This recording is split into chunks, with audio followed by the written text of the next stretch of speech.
तो आज इस वीडियो में हम ग्रेविटेशन कंटिन्यू करेंगे। हम कर रहे हैं जेई मेन के क्वेश्चंस। जेई मेन PYQs 22 और 23 के। तो पहला question, the escape velocities of two planets A and B are in the ratio 1:2.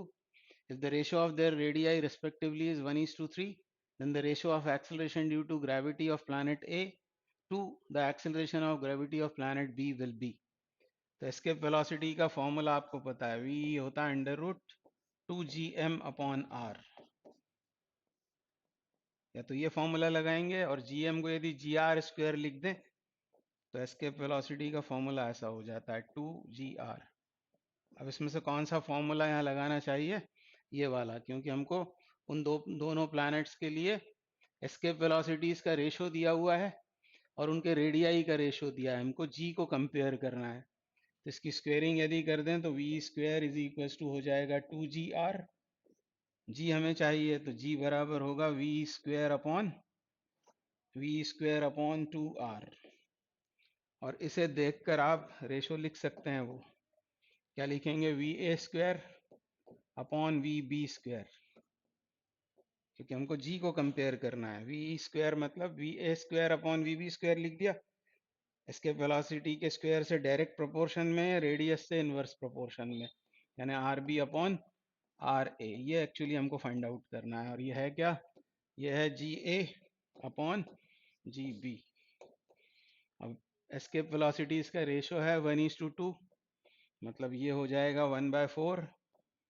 और रेडियाई का रेशो है 1:3, तो ये हो जाएगा 3/1, यानी रेशो आ गया 3:4। And so option D is correct.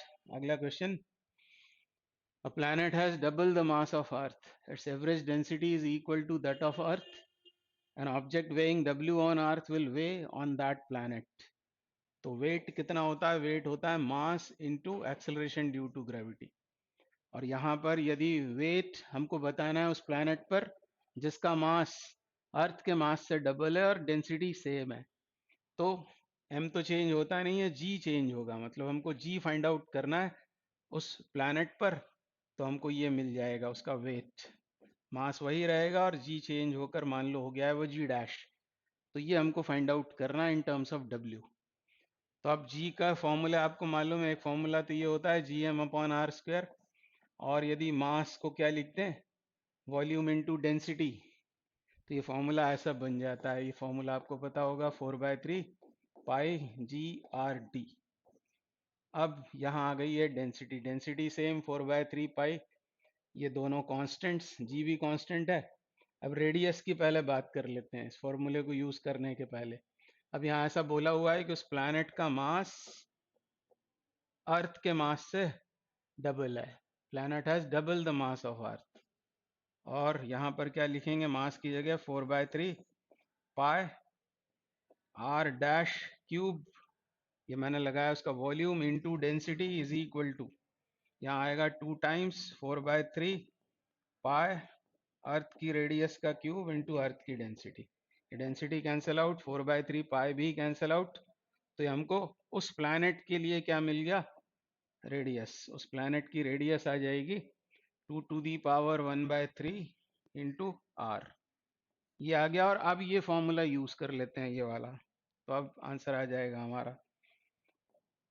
तो क्या होगा? g' हमको चाहिए, यहाँ लिखता हूं मैं g'/g इक्वल्स टू। अब इसमें सिर्फ रेडियस पर इसकी डिपेंडेंसी रहेगी और रेडियस ये है, तो g'/g बराबर r', मतलब ये अपॉन r होकर ये हो गया 2⁻⁴। तो g' कितना हो गया? g' हो गया g टाइम्स दिस मच। अब इसमें आते हैं, w' बराबर क्या हो जाएगा? मास तो वही रहा और g' हो गया g इंटू 2⁻⁴ ऐसा हुआ। और ये क्या है? ये है पुराना वेट, मतलब अर्थ पर वेट। तो w' इज इक्वल टू हो गया 2⁻⁴ w। And so answer A is correct. अगला क्वेश्चन क्या बोल रहे हैं? The weight of body on surface of earth is 100 newton. The gravitational force on it when taken to height from the surface of earth equal to 1/4 of radius of earth. तो कई बार हम बात कर चुके हैं, इसमें कंप्लीट फॉर्मूला हमको लगाना पड़ेगा जी के लिए, हाइट का। तो जी अपॉन 1 प्लस यहाँ आता है एच, सरफेस से उस वो हाइट, तो सरफेस से हाइट कितनी दी हुई है, इक्वल टू 1/4 ऑफ रेडियस, यानी यहाँ आएगा r/4, और ऑलरेडी यहाँ आता है r, ये फॉर्मूला में क्या लगा रहा हूँ, 1 प्लस एच अपॉन आर। तो ये ऐसा बनेगा। तो ये कितना हुआ, 5/4, 5/4 यानी 25/16, यानी 16 g अपॉन 25, ये आ गई जी की नई वैल्यू। और हमको चाहिए क्या है, हमको चाहिए वेट। तो अर्थ पर उसका वेट कितना दे रखा है, सरफेस पर 100 न्यूटन, और इस हाइट पर उसका वेट कितना हो जाएगा, m इंटू जी डैश, और जी डैश ये है 16g/25, और mg है 100, तो 100 इंटू 16/25 न्यूटन। ये 4 बार कटकर 64 न्यूटन ये हो जाएगा उसका वेट। और वेट को डिक्रीज ही होना है, सेम नहीं रहेगा, यानी इस पर तो कभी टिक मत लगाना, डिक्रीज ही होगा। बाकी तीनों डिक्रीज हैं, इसे सॉल्व करने पर 64 न्यूटन आ गया। तो ये इसका आंसर है। अगला question, choose the incorrect statement from the following. A, the linear speed of a planet revolving around the sun remains constant. क्या ये बात सही लिखी हुई है? तो आपने प्लेनेटरी मोशन में पढ़ा होगा केपलर्स का लॉ, उसमें कहते हैं कि एरियल स्पीड कांस्टेंट होती है, प्लैनेट की स्पीड कांस्टेंट नहीं होती है। प्लैनेट जब पास में होता है सन के तो फास्ट होता है, और दूर होने पर वो स्लो हो जाता है, तो उसकी लीनियर स्पीड कांस्टेंट नहीं होती, मतलब ये स्टेटमेंट रॉन्ग है, और यही इनकरेक्ट है। तो इनकरेक्ट, जब भी इनकरेक्ट या फॉल्स वाला कोई क्वेश्चन आए, इसको अंडरलाइन कर लेना चाहिए, इनकरेक्ट या फॉल्स को। तो यही है, बाकी तीनों को सही होना चाहिए, यही हमारे क्वेश्चन का आंसर है। तो नेक्स्ट में क्या बोल रहे हैं, the speed of satellite in a given circular orbit remains constant. तो यहाँ प्लैनेट नहीं, सैटेलाइट की बात हुई है, और सैटेलाइट के लिए ये बात ठीक है, उसकी लीनियर स्पीड कांस्टेंट होती है। When a body false towards earth, the displacement of earth towards the body is negligible. ये बिल्कुल सही है, क्योंकि फोर्सेस तो इक्वल होते हैं दोनों पर बॉडी का मास कम होगा तो एक्सेलरेशन ज़्यादा, और अर्थ का मास बहुत ज़्यादा है, ह्यूज है अर्थ, तो उसका एक्सेलरेशन मास के बहुत ज़्यादा होने पर बहुत कम होगा, हालांकि फोर्स तो सेम ही एक्ट करता है, तो उसका एक्सेलरेशन नेग्लिजिबल, डिस्प्लेसमेंट भी नेग्लिजिबल होगा। फिर for a planet revolving around the sun and an elliptical orbit, the total energy of the planet remains constant. यानी तीनों स्टेटमेंट सही हैं, स्टेटमेंट ए इनकरेक्ट है, और यही इस क्वेश्चन का आंसर है। अगला question, the radii of two planets A and B are r and 4r, and their densities rho by 3 respectively. The ratio of acceleration due to gravity at their surfaces ga upon gb will be. तो small g का एक formula तो आपने ये पढ़ा हुआ है, gm upon r square, और यदि क्या करें, उस प्लैनेट के मास को यहाँ वॉल्यूम इनटू डेंसिटी की टर्म्स में लिखें, तो फॉर्मूला ऐसा बन जाता है 4/3 पाई जी आर डी, इसको भी याद रखना चाहिए। अब यहाँ पर जी ए अपॉन जी बी हमसे पूछा हुआ है। अब इस फॉर्मूले पे ध्यान दें तो 4/3 पाई जी, ये तीनों तो कांस्टेंट्स हैं, आर और डी, मतलब G is directly proportional to product of radius into density, और यहाँ आएगा R A upon R B, radius से डायरेक्ट प्रोपोर्शन और डेंसिटी से भी डायरेक्ट प्रोपोर्शन है। अब R A upon R B कितना दिया है, आर अपॉन 4r, मतलब ये हो गया 1/4, और D A upon D B, रो/3 करना पड़ेगा, यानी ये हो जाएगा 1/3, रो/3, ये मैंने गलत लिखा है, रो/3, 3 ऊपर चला जाएगा, यानी रेशो हो जाएगा 3:4, यानी option C is correct. If Earth has a mass 9 times and radius twice of the planet P, then VE upon 3 root x meter per second will be the minimum velocity required by a rocket to pull out of gravitational force of P, where VE is escape velocity on Earth, the value of x is. तो पहले statement में तो हमको ये बताया हुआ है कि का मास अर्थ का मास उस प्लैनेट के मास से 9 टाइम्स है। एक तो ये इंफॉर्मेशन दिया है, दूसरा बोला है रेडियस अर्थ की रेडियस ट्वाइस है रेडियस ऑफ प्लैनेट से। ये दो बातें बताई हुई हैं।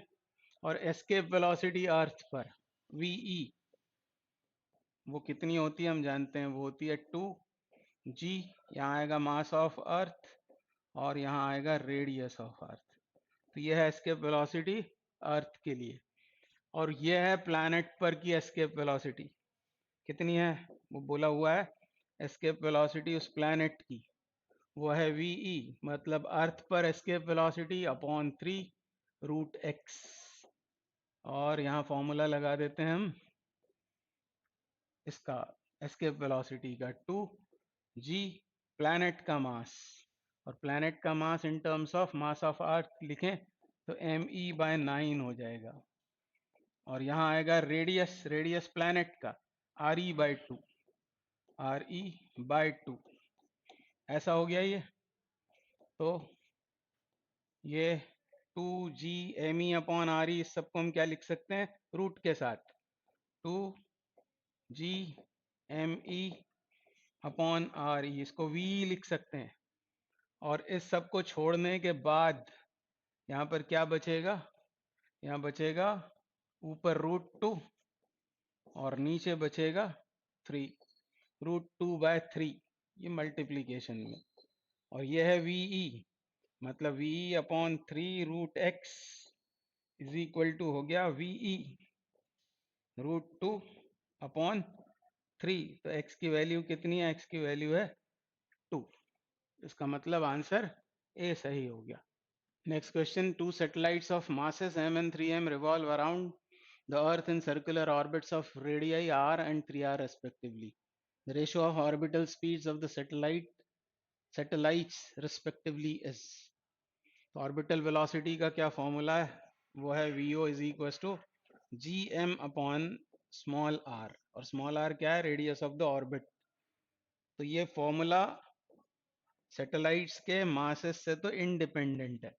जैसे यहाँ बोला हुआ सैटेलाइट्स का मास है m और 3m, तो इसकी कोई ज़रूरत नहीं है हमको स्पीड्स को कंपेयर करना है, और स्पीड डिपेंड करेगी केवल मास ऑफ द प्लैनेट और रेडियस ऑफ द ऑर्बिट पर। और प्लैनेट तो सेम ही रहेगा दोनों के लिए, अर्थ यानी इसको भी नहीं लेना है। तो v1/v2 ये हो जाएगा √r2/r1, मतलब सिर्फ ऑर्बिट की रेडियस से हमको मतलब है, r3r वो दिए हुए हैं, तो ये हो जाएगा √3:1। Option C is correct. अब इससे यदि आप कंफ्यूज हो गए कि ये यदि सैटेलाइट के मासेस हैं तो फिर ये आंसर ये बनेगा जो गलत होगा। तो याद रखें ऑर्बिटल स्पीड का formula √gm/r, where r is radius of the orbit, m is mass of the planet and not mass of the satellite। इसका आंसर है √3:1। अगला question, assuming the earth to be a sphere of uniform mass density, the weight of the body at depths r/2 from the surface of earth if its weight on the surface of earth is 200 Newton. Surface पर उसका wait दे रखा है 200 Newton, और हमको depth पर wait पूछा हुआ है। अब वेट जब चेंज होता है तो mass does not change, G will change, मतलब हमको जी डैश फाइंड आउट करना है। और डेप्थ का ये फॉर्मूला आपको याद रखना चाहिए, g/1 - depth d upon radius of अर्थ। और ये एग्जैक्ट फॉर्मूला ही है, ये अप्रॉक्सीमेट नहीं, एग्जैक्ट फॉर्मूला है डेप्थ के लिए। ऐसे दो फॉर्मूले होते ही नहीं है, अप्रॉक्सीमेट और एग्जैक्ट, यही फॉर्मूला होता है। जबकि हाइट में हम जानते हैं ये होता है अप्रॉक्सीमेट फॉर्मूला g1 - 2h/r, ये अप्रॉक्सीमेट फॉर्मूला है। और एग्जैक्ट फॉर्मूला इस तरह का होता है g/1 + h/r²। तो ये एग्जैक्ट फॉर्मूला और ये अप्रॉक्सीमेट, जबकि डेप्थ वाले में एक ही फॉर्मूला होता है। तो बस अब हमको यहाँ वैल्यू डाल देनी है, g/1 - डेप्थ कितनी है, तो डेप्थ है r/2, तो 1/2 होकर ये हो गया g/2, यानी g डैश is g/2। तो वेट कितना हो जाएगा mg डैश, यानी mg/2, and mg itself is 200, यानी ये हो जाएगा 100 newton. So answer C is correct. अगला question, the weight of a body at the surface of earth is 18 newton. Weight of the body at an altitude 3200 kilometre. अभी बात हुई थी altitude वाले फॉर्मूले की, एग्जैक्ट फॉर्मूला यहाँ लगाना पड़ेगा क्योंकि ये हाइट जो कितनी दी है 3200, ये रेडियस के सामने नेग्लिजिबल नहीं है. रेडियस ऑफ अर्थ 6400 किलोमीटर दिया हुआ है. तो ये होगा जी डैश, मतलब जी का नया वैल्यू उस ऑल्टीट्यूड पर. ये कितना हुआ, ये दो बार कटा, दो बार कटेगा, 1+1/2 यानी 3/2, और 3/2 मतलब 9/4 ऐसा हो जाएगा रेसिप्रोकेट होकर. तो अब वेट कितना उस ऑल्टीट्यूड पर, एम जी डैश और एम जी डैश मतलब 4g/9, यानी 4/9 इंटू 4/9 इंटू एम जी. और एम जी कितना दिया है, ये सरफेस पर दिया हुआ है 18, तो 4/9 इंटू 18 मतलब ये हो जाएगा 8 न्यूटन के बराबर. And so option D is correct. अगला question, given below are two statements. Rotation of earth shows effect on the value of acceleration due to gravity. Rotation of earth shows effect on value of acceleration due to gravity. ये बिल्कुल ठीक लिखा है. Due to rotation, बच्चे कहते हैं कि अभी ये सिलेबस में नहीं है इसलिए छोड़ देते हैं, ये क्वेश्चन आ गया उसके ऊपर. रोटेशन ऑफ अर्थ से जी की नई वैल्यू जी, ये होती है G minus R omega square cos square lambda. और इसको क्या कहते हैं, लैम्डा को लैटिट्यूड. तो अर्थ की डेली मोशन अपनी एक्सिस के अबाउट डेली मोशन की वजह से भी acceleration due to gravity affected होती है. तो ये स्टेटमेंट तो सही है. तो both statements 1 and 2 are false, ये नहीं हो सकता हमारा आंसर. स्टेटमेंट 1 इज फॉल्स, तो 1 तो ट्रू है, 1 तो ट्रू है यानी ये भी नहीं हो सकता है. अब ये दोनों बचते हैं. अब दूसरे स्टेटमेंट की पहले बात कर लेते हैं. Both statement 1 and 2 are true. Statement 1 is true but statement 2 is false. देखते हैं दूसरे में क्या बोला है. The effect of rotation of earth on the value of g at the equator is minimum and that at the pole is maximum. In the light of above statements, choose the correct answer from the options given below. अब बात कर लेते हैं पहले कि due to daily motion equator पर क्या effect आता है. इक्वेटर पर ये लैटिट्यूड कितना होगा, लैम्डा. लैटिट्यूड का मतलब क्या होता है, लैटिट्यूड मतलब ये वो ग्रेट सर्कल इक्वेटर, और ये है कोई प्लेस P. तो उस प्लेस को सेंटर से ज्वाइन करो और इक्वेटर के साथ ये एंगल देखो कितना है. तो इक्वेटर के लिए ये क्या होगा, 0, और कॉस 0 होता है, कॉस 0 इज 1, यानी इक्वेटर पर तो सबसे ज्यादा असर आता है इसका. इक्वेटर पर सबसे ज्यादा इफेक्ट आएगा due to rotation of earth. फिर से चेक करते हैं.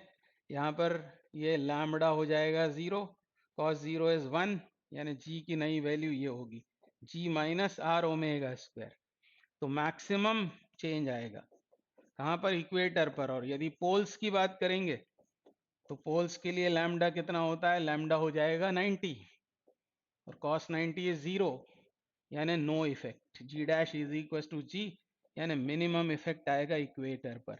अब इसमें क्या बोल रहे हैं, the effect of rotation of earth on the value of g at the equator is minimum. नहीं, गलत है. इक्वेटर पर मैक्सिमम और पोल्स पर मिनिमम, यानी स्टेटमेंट 2 इज फॉल्स.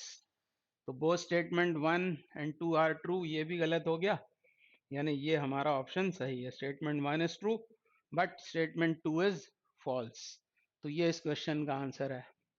तो अभी अगला question, the time period of a satellite revolving above Earth's surface at a height equal to r will be given. G equals to pi square meter per second square and r is radius of Earth. अब यहाँ बात हो रही है time period of satellite की.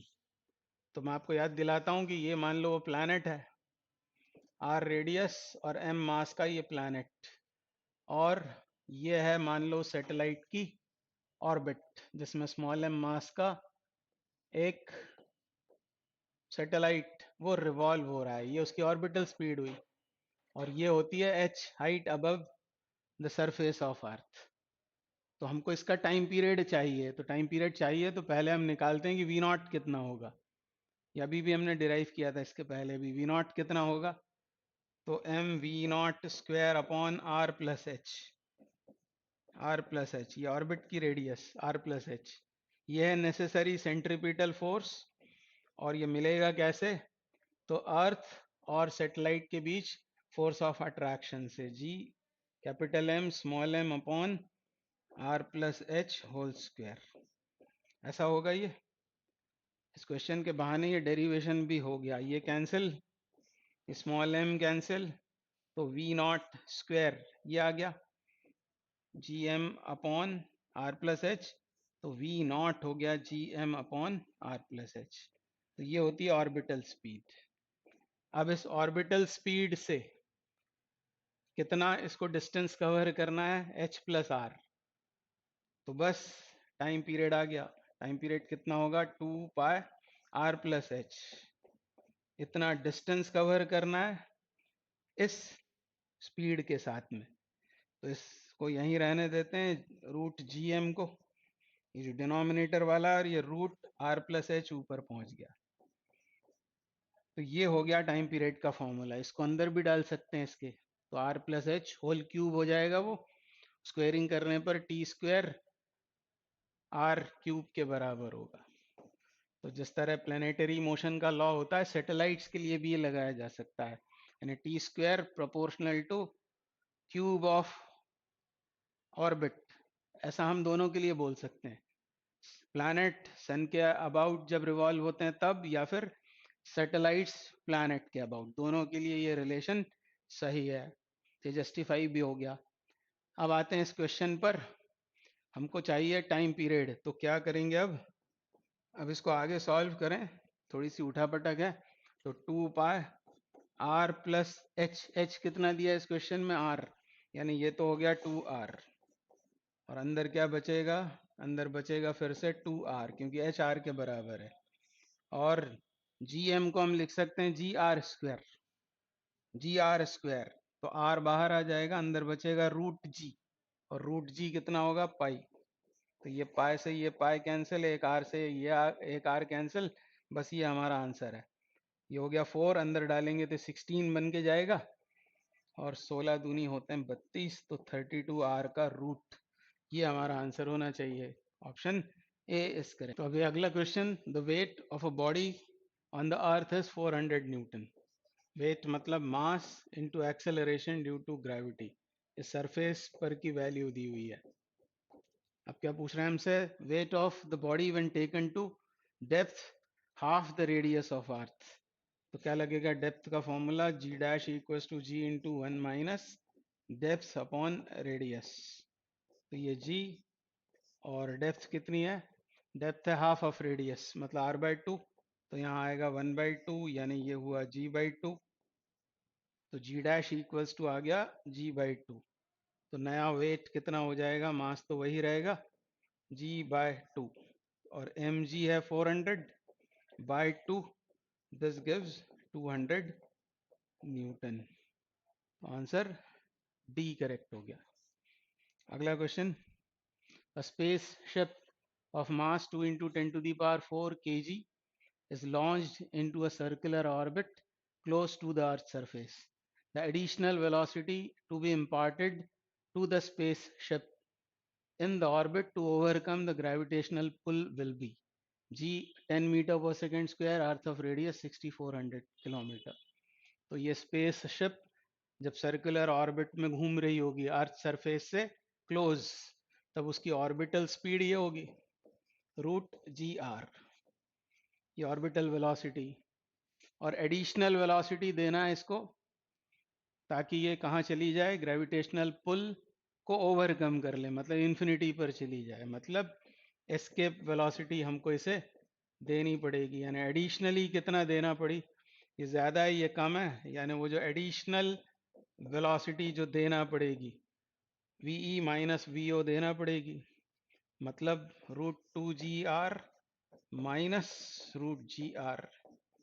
तो √GR common कर देते हैं, तो क्या बचेगा, √2 माइनस 1 इंटू जी आर। तो ये हमको सॉल्व करना पड़ेगा अब।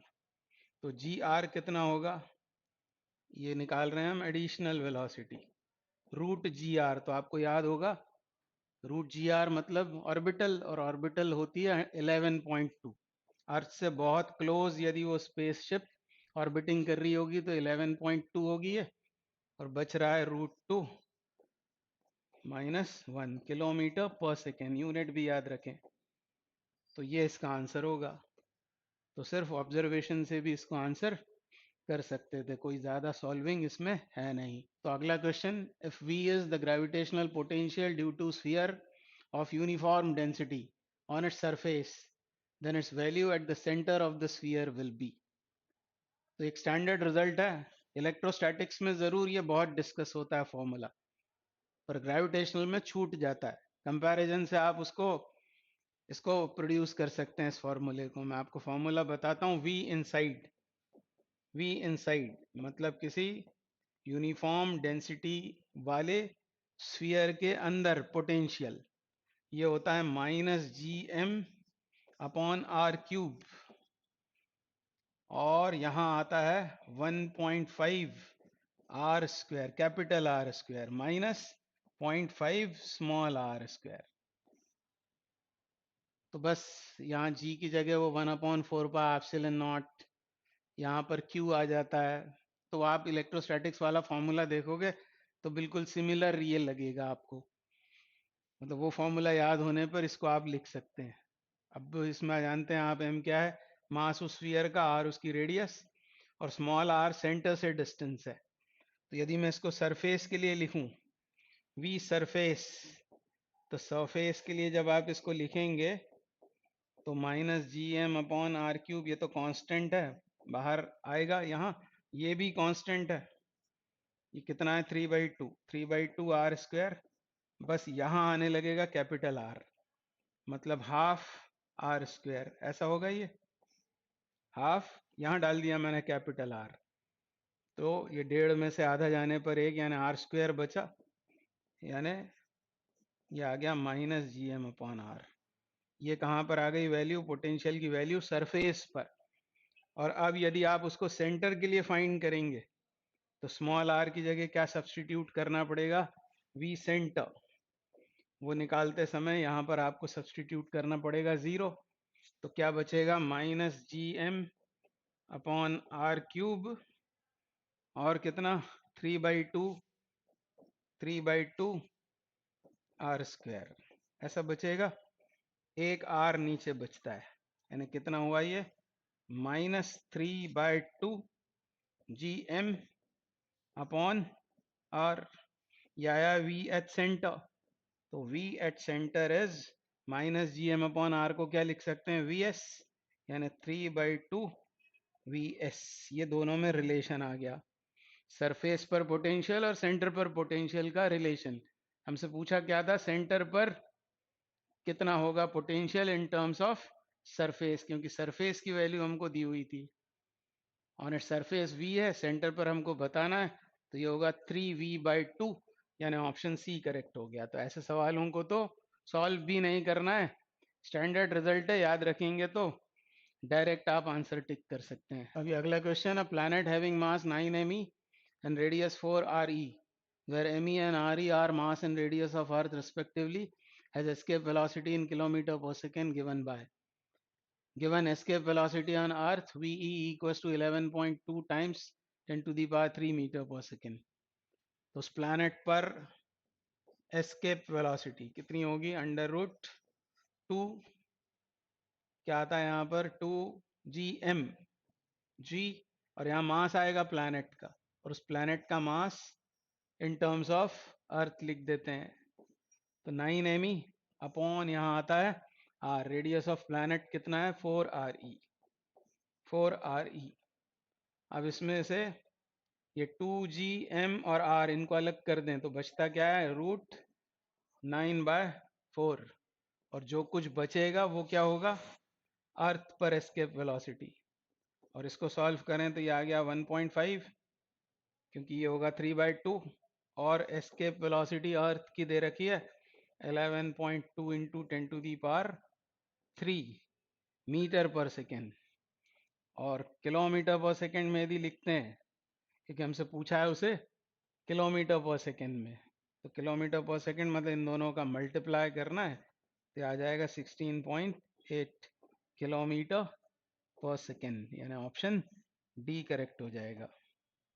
अगला question, two planets A and B of radii R and 3/2 R having densities rho and rho by 2 respectively, the ratio of acceleration due to gravity at the surface of B to A, बस इसको underline कर लें, या आपको formula कौन सा लगाना है, ये वाला फॉर्मूला लगाओ, 4/3 पाई जी आर डी, इसमें आती है डेंसिटी, तो रेडियस का रेशो दिया हुआ है, डेंसिटी इसका रेशो दिया है, जी को कंपेयर करना है, पर जी बी अपॉन जी ए चाहिए, तो क्या होगा, ये तो सब कांस्टेंट्स हैं, R B upon R A ये होगा, और डेंसिटी बी की अपॉन ए की डेंसिटी, यानी D B upon D A होगा। अब R B upon R A कितना है, यह है आर ए, यह है आर बी, मतलब 3/2, यहाँ डालेंगे आप 1.5 आर अपॉन आर, 1.5 मतलब 3/2, और D B upon D A, यानी ये आएगा, ये है डी बी और ये है D A, rho by two upon rho यानी 1/2, यानी रेशो आ गया 3:4, यानी ऑप्शन डी करेक्ट हो जाएगा। अगला question, for a planet if the ratio of mass of planet to its radius increases the escape velocity from the planet also increases, दो statements हैं 1 और 2, तो पहले इसको चेक करते हैं। For a planet if the ratio of mass of the planet to its radius increases escape velocity, तो ये फॉर्मूला काम आएगा अभी, 2g m/r, तो क्या देख रहे हैं आप, v is proportional to ratio of mass and radius, तो क्या बोल रहे हैं, ये यदि रेशो मास और रेडियस का रेशो यदि इंक्रीज हो जाए तो एस्केप वेलोसिटी भी इंक्रीज होती है, तो ये तो बिल्कुल ठीक लिखा हुआ है, statement 1 is correct. 2, escape velocity is independent of radius of the planet, तो ये तो रेडियस से इनवर्स प्रोपोर्शन में होता है, यानी ये स्टेटमेंट गलत है, इंडिपेंडेंट नहीं है रेडियस से, radius of the planet account में आएगा, चाहे आप वो देखें v is equal to √2gr, उसमें भी रेडियस आती है। इन द लाइट ऑफ अबर statements choose the most appropriate answer from the options given below, तो स्टेटमेंट 2 इज रॉन्ग, तो statement 1 is correct and but the statement 2 is incorrect, यानी option B correct हो जाएगा। अगला question, two identical particles each of mass m go around a circle of radius a under the action of their mutual gravitational attraction, the angular speed of each particle will be, तो इसको underline कर लें, angular speed of each particle will be, तो दो particles हैं और वो किसी सर्कल में घूम रहे हैं, वो किसी सर्कल में घूम रहे हैं, तो इसको ड्रॉ करता हूँ यहाँ, ये हो गया वो सर्कल, और ये दो वो पार्टिकल्स डायमीट्रिकली ऑपोजिट, मास कितना है दोनों का, स्मॉल m, और रेडियस सर्कल की है a, रेडियस है a, और ये म्यूचुअल ग्रेविटेशनल अट्रैक्शन की वजह से रिवॉल्व हो रहे हैं, ये होगी उनकी लीनियर स्पीड, और ये घूम रहे हैं किस, मान लो एंगुलर वेलोसिटी ओमेगा से रिवॉल्व हो रहे हैं, तो क्या होना चाहिए, होना चाहिए कि ये जो ग्रेविटेशनल अट्रैक्शन लग रहा है इस पार्टिकल का इस पर या इस पार्टिकल का इस पर, ये रोल प्ले करेगा नेसेसरी सेंट्रीपिटल फोर्स का, और सेंट्रीपिटल फोर्स का एक फॉर्मूला होता है mv²/r, दूसरा होता है mr⍵², m r मतलब a, mr⍵², necessary centripetal force, और ये मिलेगा कैसे, इनके बीच ग्रेविटेशनल फोर्स ऑफ अट्रैक्शन से, तो gm² r, r है 2a, इनके बीच की सेपरेशन 2a उसका स्क्वायर यानी 4a², ऐसा होगा, हमको ओमेगा फाइंड करना है, तो एक m तो कैंसिल आउट हो गया, तो ओमेगा² विल बी g(m)/4a³, ऐसा आएगा, और फिर ओमेगा निकल कर आएगा, ओमेगा विल बी √G(m)/4a³, ये इस क्वेश्चन का आंसर होगा। Omega is under root gm/4a³ and so option B is correct. तो ये इसका आंसर है। A body is released from a height equal to radius capital R of the earth. The velocity of the body when it strikes the surface of earth will be. तो गलती से भी ये answer मत कर देना आप। ये केवल तभी करेक्ट है जब हाइट रेडियस के सामने बहुत कम हो। H is very much less than capital R. इसको करना पड़ेगा हमको by the conservation of mechanical energy. इसको यदि एच हाइट से गिरा रहे हैं और एच कितना है equal to radius of earth, मतलब 2r, सेंटर से 2r हाइट से उस बॉडी को गिरा रहे हैं, तब पोटेंशियल एनर्जी कितनी होगी? वो होगी capital G capital M small M upon 2r। ये होगी पोटेंशियल एनर्जी। और काइनेटिक एनर्जी कितनी? जीरो, क्योंकि ड्रॉप कर रहे हैं। ये टोटल एनर्जी उस हाइट पर। और जब वो सरफेस पर आएगी बॉडी, तब पोटेंशियल एनर्जी कितनी हो जाएगी? Gmm/r।